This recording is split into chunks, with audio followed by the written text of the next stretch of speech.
1절에서 17절까지 말씀 교독을 하겠습니다. 17절은 한 목소리로 이렇게 읽겠습니다.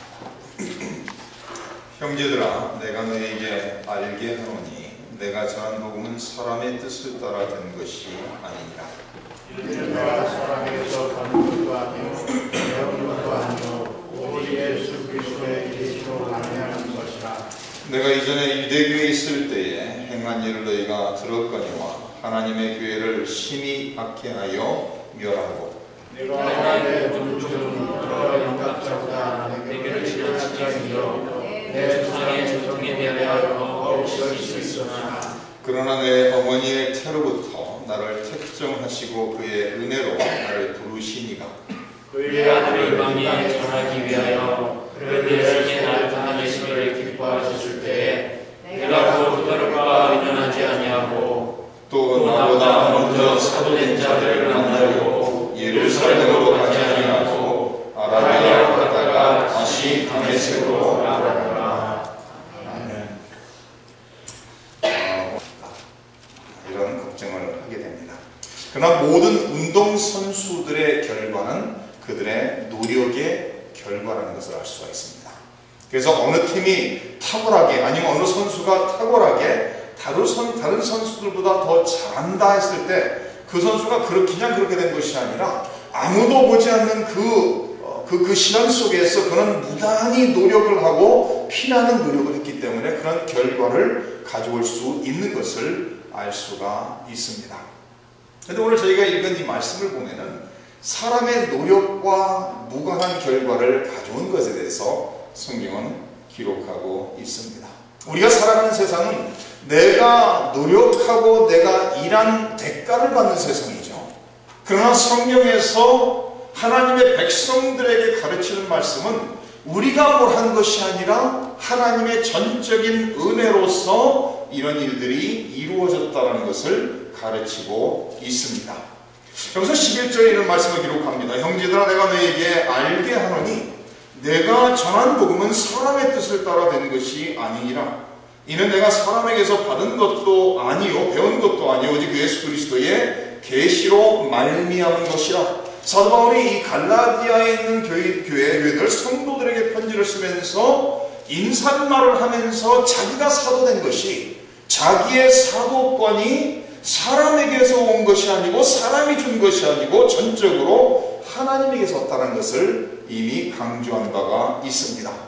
1장 1절에 이렇게 말하죠. 사람들에게서 난 것도 아니요 사람으로 말미암은 것도 아니요 오직 예수 그리스도와 그를 죽은 자 가운데서 살리신 하나님 아버지로 말미암아 사도된 바울은 이렇게 말했습니다. 다시 말해서 바울이 사도가 된 것이 인간의 생각이나 인간의 뜻으로 된 것이 아니라 전적으로 하나님의 뜻 가운데 자기가 사도로 부르심을 받았다는 거예요. 그러면서 오늘 11절과 12절에서 말씀하고 있는 것은 이 복음이 자기가 전하고 있는 이 복음도 사람에게서 난 것도 아니고 사람에게서 배운 것도 아니고 사람이 이 복음의 근원이 아니라는 것을 말하고 있습니다. 다시 말해서 이 복음의 근원이 어디서 왔느냐, 이 복음의 근원이 누구이냐 하면 바로 예수 그리스도라고 말씀하고 있습니다. 자기가 이 복음을 사람의 뜻을 따라 받은 것도 아니고 사람에게 배운 것도 아니고 오직 예수 그리스도의 계시로 말미암아 받은 것이고 너희들에게 전한 것이라고 말씀하고 있습니다. 다시 말해서 이 복음은 사람이 만들어낸 꾸며낸 것이 아니라 하나님께서 주셨다는 거예요. 예수님의 계시를 통해서 사도 바울에게 주어졌고 예수님의 계시를 통해서 자기가 받게 됐고 그런 거로 이것을 갈라디아에 있는 성도들에게 전했다라고 말하고 있습니다. 사람의 뜻을 따라든 것이 아니요 사람에게서 받은 것도 아니요 사람에게서 배운 것도 아니고 전적으로 예수 그리스도의 계시로 말미암은 것이다. 근데 오늘 이 시대에는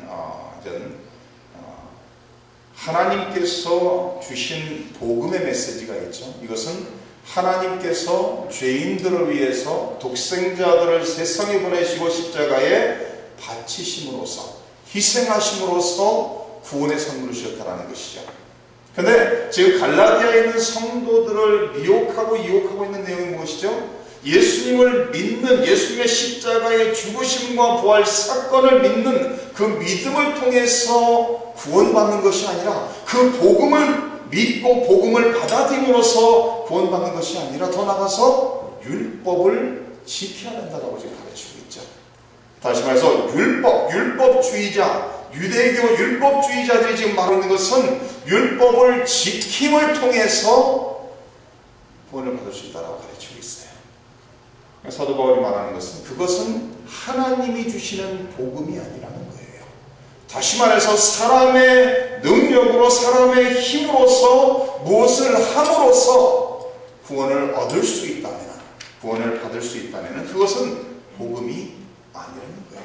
하나님이 주시는 복음이 아니라고 말하고 있습니다. 다시 말해서 복음의 근원은 전적으로 하나님이 주신 것이고 그 복음의 메시지는 전적으로 하나님의 사랑으로 하나님의 은혜로 말미암아 죄인들을 위해서 하나님께서 독생자들을 세상에 보내시고 십자가에 희생하심으로써 그 십자가의 죽음의 그 사건, 십자가의 사건을 통해서 구원이 선물로 주어진다라고 말하고 있습니다. 복음의 근원이 예수님의 계시라고 말하면서 그 다음에 이어서 사도 바울이 말하고 있는 것은 13절과 14절에서 자기의 과거의 모습이 어땠는 것을 어떠했었다라는 것을 요약해서 말하고 있습니다. 다시 말해서 다메섹 도성에서 예수님을 만나기 이전에 나는 어떤 사람이었다라고 말하면서 이렇게 얘기합니다. 내가 이전에 유대교에 있을 때에 행한 일을 너희가 들었거니와 하나님의 교회를 심히 박해하여 멸하고 내가 내 동족 중 여러 영갑자보다 유대교를 지나치게 믿어 내 조상의 전통에 대하여 더욱 열심히 있었다라고 말합니다. 사도 바울이 지금은 은혜로 말미암아 구원을 받는다라는 하나님의 예수님의 계시로 준 그 복음의 메시지를 전하는 사람이지만 예수님을 만나기 전에는 다메섹 도성에서 회심의 사건이 있기 전에는 사도 바울도 율법주의자들인 유대교인들과 똑같이 그들과 똑같이 믿었던 사람이라고 말하면서 내가 유대교에 있을 때 행한 일을 너희가 들었거니와 하나님의 교회를 심히 박해했고 하나님의 교회를 멸하려 했다라고 13절에 말하고 있습니다. 더 나아가서는 내 동족 중 여러 내 영갑자보다 훨씬 유대교를 지나치게 믿었고 내 조상의 전통에 대하여 더욱 열심히 있었던 자기라고 말하고 있습니다.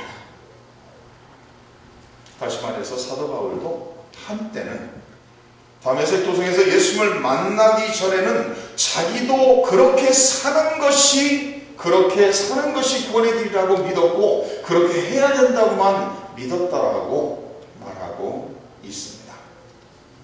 이 사도행전을 보면은 저희가 이미 사도행전을 공부하면서 본 내용이죠. 사도 바울에 대해서 이제 바울이 이름이 바뀌기 전에 사울이라는 이름이었었죠. 이 사람에 대해서 성경에 기록하는 내용을 쭉 찾아보면 이런 말씀들이 나옵니다. 스데반 집사를 돌로 쳐 죽이는 그 현장에서 사울이라는 청년이 처음으로 등장하고 있습니다.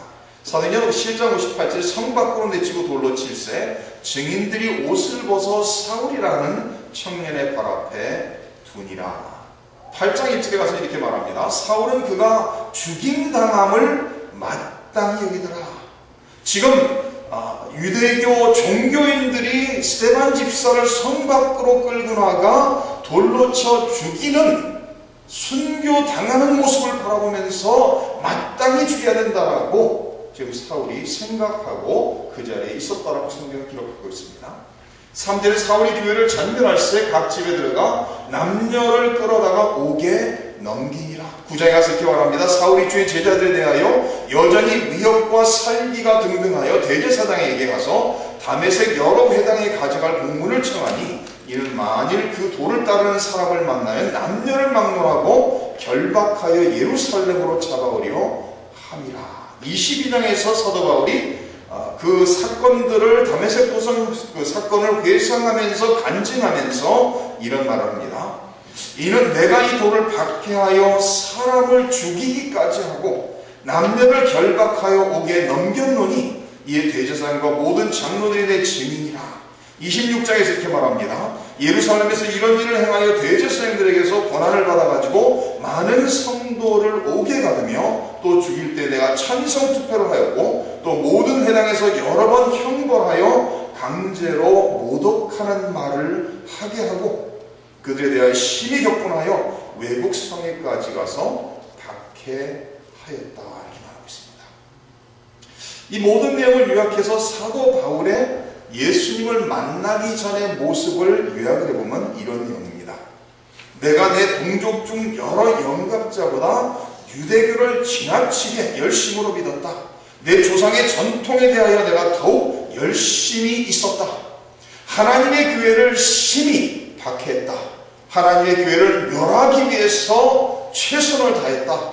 남녀를 끌어다가 옥에 넘겼다. 강제로 모독하는 말을 하게 했다. 죽일 때 내가 찬성 투표를 던졌다. 더 나아가서는 사람들을 예수님을 믿는 그리스도인들을 잡아 죽이기까지 했다라고 말합니다.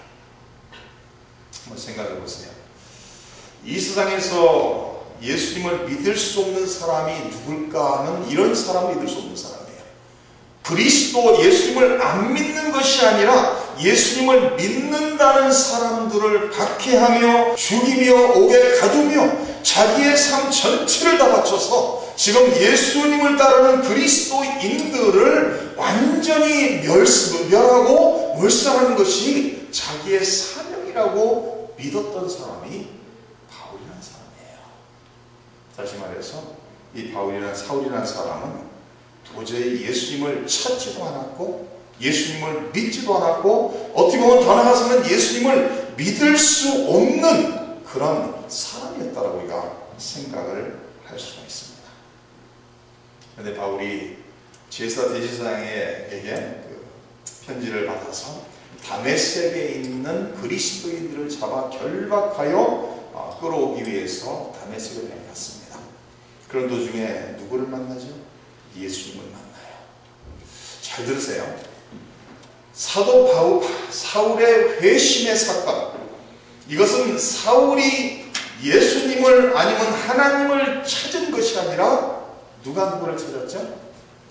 예수님이 사울을 찾아왔습니다. 창세기 3장에 가보면 어떤 내용이 나와 있죠? 아담과 하와에 대한 내용이 나와요. 창세기 1장과 2장에서는 하나님께서 6일 동안 천하 만물을 창조하시고 6일째 되는 날 하나님의 형상대로 아담과 하와 남자와 여자를 창조합니다. 그런데 3장에 가서는 아담과 하와가 나타나면서 뱀의 유혹을 받고 하나님께서 먹지 말라고 명령했던 선악을 알게 하는 과실을 먹게 됩니다. 분명히 하나님께서 먹는 날에는 정령 죽는다라고 경고하셨어요. 그런데 그 뱀의 유혹을 받고 그것을 다시 보니까 먹음직도 하고 보암직도 하고 탐스럽게 할 만큼 지혜롭게 했다 이렇게 나와 있죠. 그래서 그걸 먹었습니다. 뱀의 유혹은 먹었죠. 뭐였죠? 내가 먹는 날 정령 죽는 것이 아니라 내가 먹는 날 하나님과 같이 되기 때문에 하나님께서 먹지 말라고 했다. 그래서 그 유혹에 넘어가 먹었습니다. 먹는 순간 아담과 하와가 하나님같이 됐습니까? 하나님같이 된 게 아니죠. 하나님이 두려워서 어떻게 하죠? 하나님이 두려워서 도망가 숨습니다.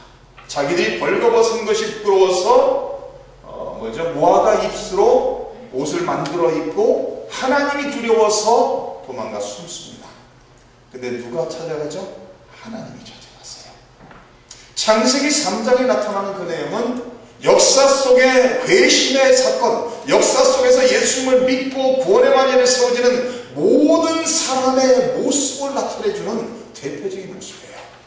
다시 말해서 죄인이 하나님을 찾아가는 것이 아니라 하나님이 죄인을 찾아가는 겁니다. 우리가 생각할 때는 아담과 하와가 죄를 지었을 때 부끄러움을 의식하게 되고 두려움에 떨면서 도망가 숨습니다. 우리가 생각할 때는 죄를 지었으면은 죄 지은 자가 하나님께 찾아가서 회개하고 고백하면 될 터인데, 근데 어린아이들을 이렇게 양육하다 보면은요, 아이들이 엄마 아빠가 하지 말라는 걸 했을 때 자기들이 그 엄마 아빠가 하지 말라는 것을 하는 순간 곧바로 부모에게 찾아와서 고백을 합니까? 엄마 아빠가 하지 말라는 것을 안 하려고 했는데 어쩔 수 없이 했어요. 정말 죄송합니다. 용서해 주, 이렇게 합니까? 그런 아이가 있는지 모르겠어요. 사실은 죄를 짓는 순간 어떻게 되죠? 감추죠. 그죠? 감춰요. 그러니까 어른들도 마찬가지고 어린아이들도 마찬가지예요. 그 엄마가 어린아이에게 3살 먹은 아이에게 이 초콜릿 칩 쿠키를 먹지 말라. 지금은 먹으면 안 된다. 밥 먹은 다음에 하나 먹어라. 그러면은 어린 마음에, 우리는 이제 어린아이들 바라면서 참 어린아이들은 순수하고 정말 죄가 없는 것처럼 생각을 하는데 너무 순진낭만해 보이고 그런데 그 어린아이들을 보면서 어떻게 하죠? 엄마가 잠깐 빨래를 하러 갔더니 잠깐 피한 순간 뚜껑을 열어서 하나를 집어서 먹습니다. 먹는 도중에 엄마가 지금 지하실에서 빨래 올라오는 소리가 들려요. 그러니까 입에 다 쳐넣어서 이러고 있어요. 엄마가 와서 물어봅니다. 너 그거 먹었니? 그러니까 입에 가득 차 있고 지금 여기에 초콜릿 칩이 막 묻어 있어요. 근데 뭐라고 하죠? 시상하죠? 이렇게 입에 가득 차서 웅물웅물하면서 어쩌고, 누가 봐도 지금 초콜릿이 다 묻어 있고 입에 가득 찬 거를 알 수 있는데도 어린아이의 반응은 안 먹었다는 거예요. 그게 죄의 모습입니다. 죄를 지은 사람은 죄를 지은 것을 스스로 나와서 고백하는 것이 아니라 그것을 끊임없이 감춥니다. 죄에 속습니다. 그래서 예수 믿는 사람들이요, 아무리 작은 죄를 지었을지라도 그 죄에 대해서 하나님께 나와 고백하고 회개하지 않는다면 그 죄는 눈덩이처럼 더 커지게 되어 있습니다. 그래서 우리 한국 옛말에 속담에 무슨 말이 있죠? 바늘도둑이 소도둑이 된다. 그게 그냥 있는 얘기가 아니죠.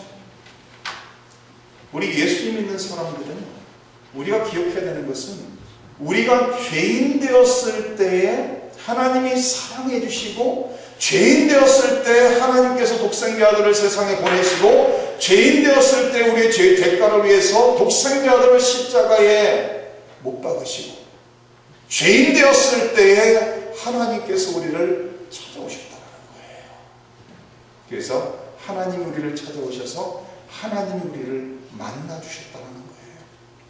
그래서 사도 바울이 지금 자기의 과거를 얘기하면서 내가 이런 사람이었다.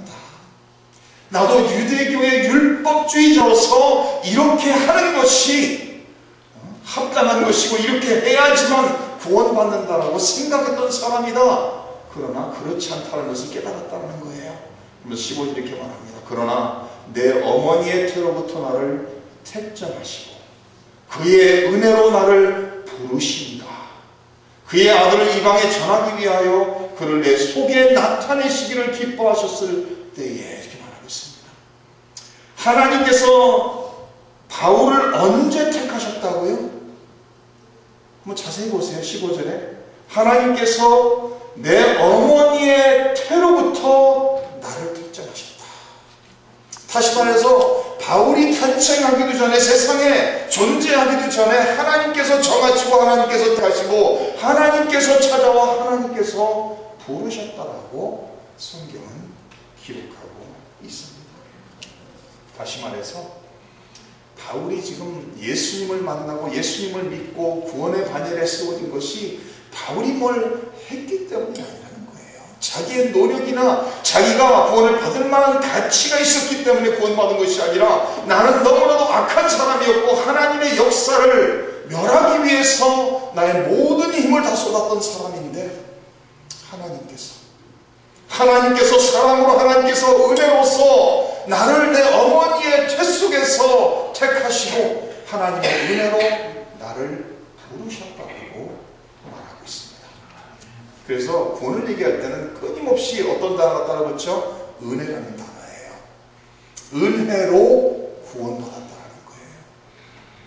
우리가 세상을 살면서요, 은혜로 구원받았다는 것을 자주 되새김질해야 됩니다.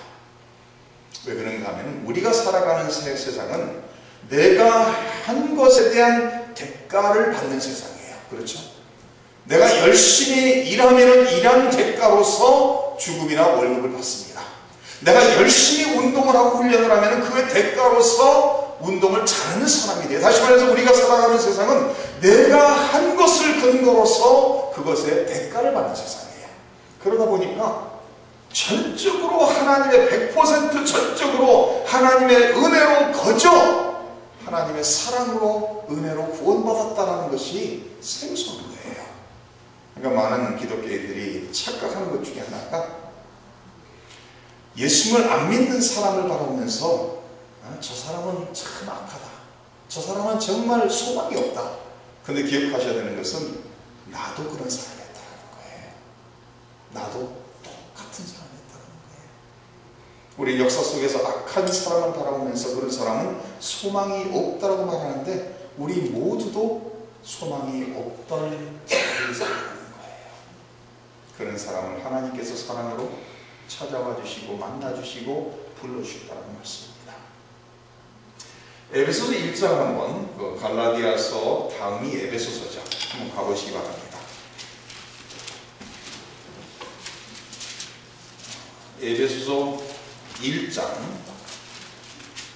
3절부터의 말씀을 잠깐 봅니다. 찬송하리로다.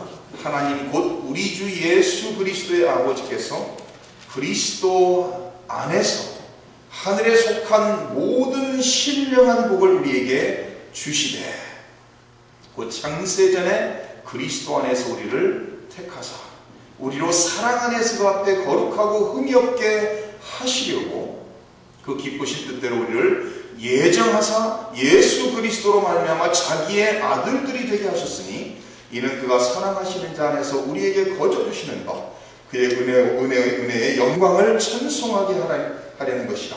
우리는 그리스도 안에서 그의 은혜의 풍성함을 따라 그의 피로 말미암아 속량 곧 죄사함을 받았느니라. 이 에베소서에서 말하고 있는 것은 지금 누가 뭘 했다라는 거죠? 하나님이 모든 걸 했다라는 거예요.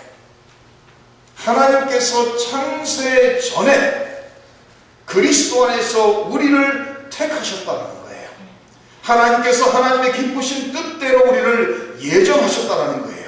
하나님께서 그리스도와 독생자 예수 그리스도로 말미암아 우리를 자녀 삼으셨다는 거예요. 그리고 하나님께서 예수 그리스도의 피로 말미암아 우리를 성령하셨다는 거예요. 다시 말해서 처음부터 끝까지 다 하나님이 하셨다는 거예요.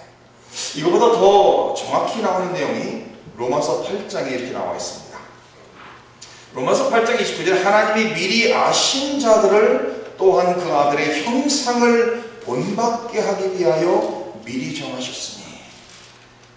잘 들으세요. 하나님이 미리 아신 자들을 하나님께서 미리 정하셨으니. 그래서 이렇게 말합니다. 미리 정하신 그들을 또한 하나님께서 부르시고 부르신 그들을 또한 하나님께서 의롭다 하시고 의롭다 하신 그들을 또한 하나님께서 영화롭게 하셨다 이렇게 나와 있어요. 다시 말해서 하나님이 미리 아신 자들을 하나님께서 미리 정하시고 하나님께서 부르시고 하나님께서 의롭다 하시고 하나님께서 영화롭게 하셨다 이렇게 나와 있습니다. 다시 말해서 구원의 역사부터 시작해서 영광에 도달하기까지 누가 이룬다고요? 하나님이 주신다는 거예요. 제가 종종 말씀드리죠. 하나님의 명령은 약속이라고 말씀드렸습니다. 성경을 보면 성경에서 가장 많이 강조되는 내용 중에 하나가 뭔지 아세요? 거룩함입니다. 하나님께서 이렇게 말합니다. 내가 너희의 아버지로 거룩한 것처럼 너희들은 나의 자녀들로서 거룩하라고 말하고 있습니다. 다시 말해서 하나님의 백성들이 거룩함 속에서 살아가는 것은 하나님의 뜻이고 하나님의 명령이라고 성경은 말하고 있습니다. 그런데 하나님께서 거룩하라고 명령하시고 하나님께서 거룩하게 만들어 주시겠다라고 또한 약속하고 있습니다. 다시 말해서 우리의 삶 전체를 하나님께서 붙잡으시고 구원의 역사로부터 시작하여 하나님 앞에 하나님의 존전에 서는 그 영광의 날에 이르기까지 하나님께서 붙잡고 하나님께서 지금 인도하고 계시다는 거예요. 빌립보서 1장에 이렇게 말합니다. 너희 안에서 착한 일을 시작하신 이가 그리스도 예수의 날까지 이루실 줄을 우리는 확신하노라.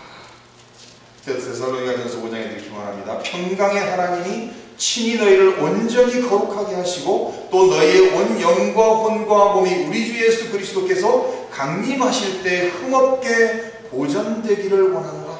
너희를 부르시는 이는 믿으시니 그가 또한 이루시리라. 나와 있습니다. 하나님의 뜻은 하나님의 백성들이 거룩하게 하나님의 자녀로 부르심을 받았기에 자녀답게 살아가는 것입니다. 그 역사를 하나님께서도 오시고 하나님께서 함께 하시고 이루어 주시겠다라고 약속하고 있습니다. 우리 성도님들이 그런 생각을 하실 수 있어요. 예수님을 믿고서 실수를 하고 죄를 짓고 그것이 반복이 될 수가 있습니다. 그러면 예수님 믿고서 10년 아니면 20년, 30년이 지났는데도 아직까지도 부족한 면이 많은 내 자신을 발견합니다. 그럴 때 한탄하면서 아니 저 사람은 저렇게 열심히 잘 믿는데 왜 나는 이럴까? 그런데 그렇게 고민하는 것 자체가 하나님의 인도의 손길인 것을 아셔야 돼요. 아세요? 예수님을 믿지 않는 사람들은 죄로 인해서 고민하거나 괴로워하지 않습니다. 예수님을 믿고서 우리가 그리스도인으로서 하나님의 자녀들로서 살아가는 것 자체가 이 세상에서 쉬운 게 아니에요. 왜냐하면 예수님을 믿고서 우리는 기본적으로 진실되게 살아야 되고 예수 믿고서 우리는 하나님의 자녀가 됐으니까 자녀답게 살아야 된다는 거예요. 그런데 그것이 이 세상에서 결코 만만하거나 쉬운 것은 아닙니다. 제가 이 풋볼 선수 중에서 좋아하는 선수가 한 사람 생겼습니다. 그 사람은 팀 티보라는 선수예요. 들어보셨는지 모르겠는데 대학교 선수 생활할 때부터 그 친구를 그것을 제가 뽑았습니다. BCS 챔피언십에서 우승을 하고 얼마 전에 한 2년 전인가 NFL 프로 풋볼에 들어오게 됐습니다. 덴버 브랑코라는 브랑코스라는 팀의 쿼터백입니다. 이 사람이. 덴버 브랑코스가 계속 치고 있다가 그 메인 쿼터백이 계속 게임에 지니까 그 세컨드 스트링했던 팀 티보를 집어넣었어요. 집어넣었더니 5번 5연승을 했습니다. 이 친구가. 그러면서 계속 우승을 하니까 계속 이제 이 팀 티보라는 선수가 이제 메인 쿼터백이 됐습니다. 그러다가 8승 8패로서 플레이오프에 들어갔어요. 플레이오프에 들어간 다음에 첫 번째 게임에서 비기게 되고 그래서 오버타임에서 10초 만에 터치다운 패스를 던져서 우승을 합니다. 우승을 한 다음에 모든 팀메이트들이 지금 난리 났죠. 지금 몇 년 만에 지금 플레이오프에서 우승을 했어요. 그러니까 지금 셀러브레이트 한다고 너무 기뻐하고 있는데 팀트가 그 순간 뭘 했냐면 무릎 꿇고 기도했어요. 거기서. 지금 23년 먹은 친구예요. 무릎 꿇고 이렇게 하고 기도했습니다. 그 다음에 일어나서 와서 친구들하고 같은 선수들하고 셀러브레이션을 했습니다. 그러니까 재밌는 것은 이 게임을 카멘테이팅 하는 그 5명이 맨 마지막에 이 카멘테이팅 하다가 끝날 때 어떻게 끝나는가 하면 모든 사람이 같이 이러면서 기도하는 제스처라고 끝났어요.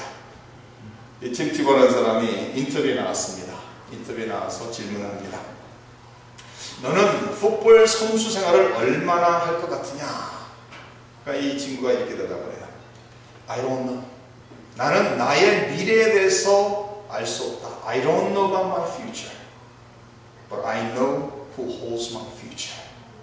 나는 나의 미래에 대해서는 알 수는 없지만 나의 미래를 누가 잡고 있는 것은 확실히 한다. 얼마나 멋있는 말입니까?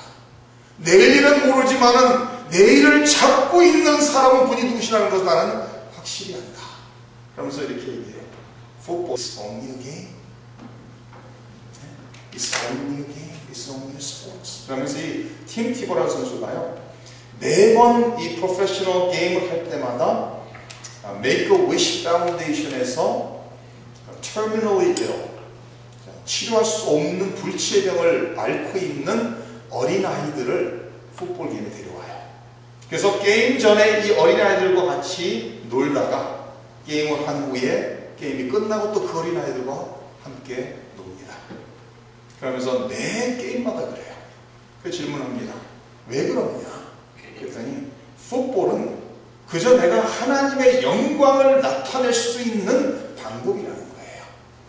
그래서 자기의 인생의 목표는 어디 있는가 하면 하나님의 영광이고, 어려움 속에 있는 사람들에게 하나님의 사랑으로서 그들을 품음으로써 그들의 삶의 변화를 주고 싶다. 그러면서 내가 이 세상에 살다가 언제 죽을지 모르지만 죽고 난 후에도 내가 하나님의 은혜로 시작했던 그 모든 사역들이 계속해서 되기를 원하라. 이 23살, 24살 먹은 청년의 소리입니다. 예수님을 믿으면 이렇게 믿으면 좋겠어요. 이왕 믿는 거, 이왕 믿는 거 하나님의 영광을 위해서 나의 생명을 바쳐줍니다. 바울은 하나님을, 예수님을 만난 다음에 극적으로 변화를 받게 되죠. 시간이 걸립니다. 하루아침에 완전히 변화되네요. 지금 여기에 나와 있는 오늘 말씀 17절에 나와 있는 것처럼 먼저 선자들을 만나려고 예루살렘으로 가지 않냐고 아라비아로 갔다가 다시 다메섹으로 돌아가느라. 아라비아로 한 3년이 가는 것 같아요. 그러면서 그 기간 동안 하나님의 속에서 세상으로 전차적 성화로 변화됩니다. 그러면서 사도 바울은 자기의 삶 전체, 자기가 그렇게 악하고 죄인 되었을 때에 사랑으로 찾아오시고 만나주시고 불러주시고 사명 주신 그 하나님을 위해서 자기의 생명을 바치는. 그래서 빌립보서를 기록하면서 감옥에 앉아서 서신을 쓰면서 바울이 끊임없이 강조하는 거죠. 기뻐하라. 내가 다시 말하라. 주 안에서 기뻐하라. 그러면서 바울이 뭐라고 얘기하겠죠? 빌립보서 4장에 가서는 나는 모든 상황에 다 치러봤다. 모든 상황 속에서 나는 자족의 비결을 깨달았다. 그러면서 내게 능력 주시는 자에서 내가 능치 못함이 없다라는 고백을 합니다. 바울은 열악한 상황 속에서, 내가 내일 죽을지 살지 모르는 상황 속에서도 자기는 예수님 한 분으로 예수님 안에서 진정한 만족을 누리고 산다라고 고백합니다.